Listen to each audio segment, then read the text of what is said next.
Этот человек пытается вас забыть очень долгое время, вы не выходите у него из головы, и он вас боится на самом деле.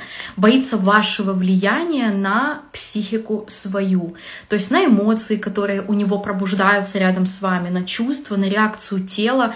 Он действительно переживает, особенно если сейчас у этого человека есть семья, есть отношения, или же он вообще решил вас забыть, он очень переживает, он постоянно о вас думает, и это вводит его в какой-то ступор. Человек такой достаточно закрытый, малоэмоциональный, чаще всего это весы, водолей, близнецы по гороскопу, но также это не обязательно. Просто человек холодный, закрытый, у него есть проблема с выражением эмоций, с выражением чувств, и ему достаточно больно, когда он не может вам сказать о том, что он чувствует, но при этом внутри он сам не понимает. То есть человек такой, он плохо себя чувствует, плохо себя слышит.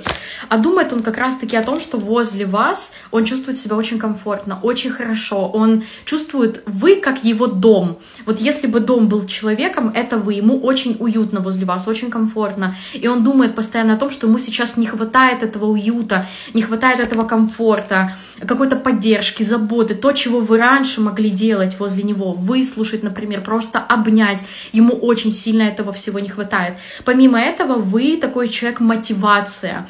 От вас всегда хочется мотивации. Когда к вам дотрагиваешься, сразу же идет заряд энергии. Так вот, именно ему сейчас не хватает денег, не хватает достатка, какой-то мотивации, веры, желания. И он постоянно думает о вас. Вы не выходите из головы у этого человека, потому что у него жесткий дефицит вашего присутствия.